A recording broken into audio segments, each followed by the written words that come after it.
Right guys and girls, Mark Crossfield here, and I'm going to talk to you about hybrids, getting lots of questions about what hybrids should you play. Now I don't mean manufacturers, this information will apply to whatever manufacturer.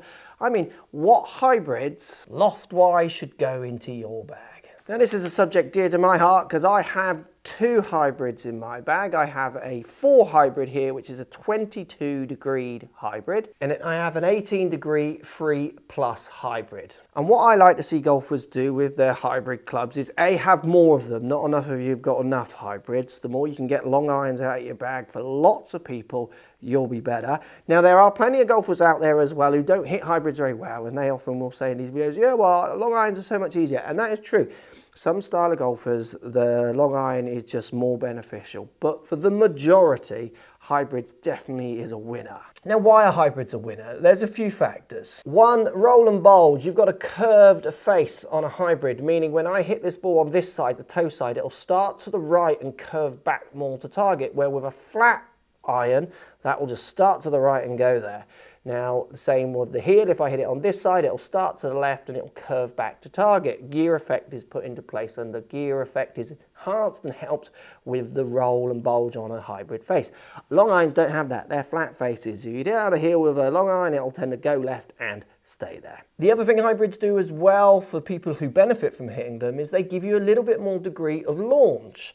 So what that means, when I hit my 4 hybrid, my 22 degree, and I hit an equivalent iron at 22 degree, they both peak height at the same height, believe it or not.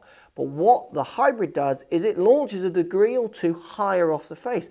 And this gives me more options, because think about on the golf course, what happens when you're out on the golf course is generally launch is taken away from you. You get in the rough, the ball launches a little bit lower. You get on a downhill lie, the ball launches a little bit lower. You catch it slightly off center on any of your clubs, generally the ball will tend to launch a little bit higher. Certainly when you mishit it and the ball's on the ground, because those mishits tend to be more out the bottom of the club. And that little bit of extra launch is what makes them, for lots of golfers, that little bit more friendly. Basic situation idea, I'm 200 yards out and I need a 3 iron in an iron, but I can use my 22 degree hybrid, and I've got a bush or a little tree in front of me. The 3 iron just doesn't get over it. So I have to hit a 4 iron and try and hit it harder, and I can't reach the green, and there's more trouble. I get into more trouble because I'm trying to hit it too hard. Where if I hit my hybrid that launches up a little bit, it goes 200 yards and it makes it over that bush.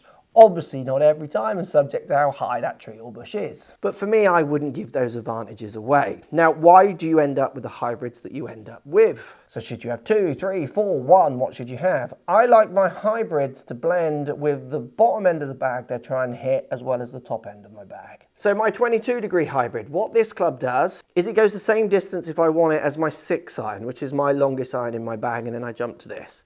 But it also goes 10 to 20 yards further if I want. So I can move this back to my 6 iron to cross over, so it doubles up with whatever your longest iron is. That might be an 8 iron, a 7 iron, a 6 iron, a 5 iron, whatever it is. But then at the same time, this club, if pushed hard, catches up with my 18 degree hybrid. Now my 18 degree hybrid blends with my 22, so they can go the same distance, just slightly different flights because of different loft. But this one also catches up with my 3 wood, which is the next step up. So I'm a 3 wood, then my 18 degree, then my 22, then a 6 iron. But my 2 hybrids are touching the other ends of my bag, and that's what I like to see students do with their bags and their hybrids. Try and get them to fit in a yardage, while at the same time they can touch the other yardages that the other 2 clubs are playing. Because situation based, if I'm using a 6 iron into a green which I'm hitting around 200 yards, I would much rather use this because of that launch benefit I mentioned earlier. So I love the fact when I have 200 yards, I've got 2 clubs to choose from subject to the situation. You move me to 210, I stick at this one. But I know at the same time, a soft one of my more powerful hybrid also does that as well, but just gives me that slightly lower launching option, lower spinning, because I'm hitting it a bit softer. Then we move it up to the 3 wood. I'm now 250 yards out. This one I can push the 250 yards, but I have to hit it really hard, but it'll go in a little higher, or I can just hit my easy 3 wood. So I'm blending them. Not only do they serve their purpose for specific yardages, they blend with the club below and the club above. And that, for me, is the best way for students to get the best hybrids in their bag.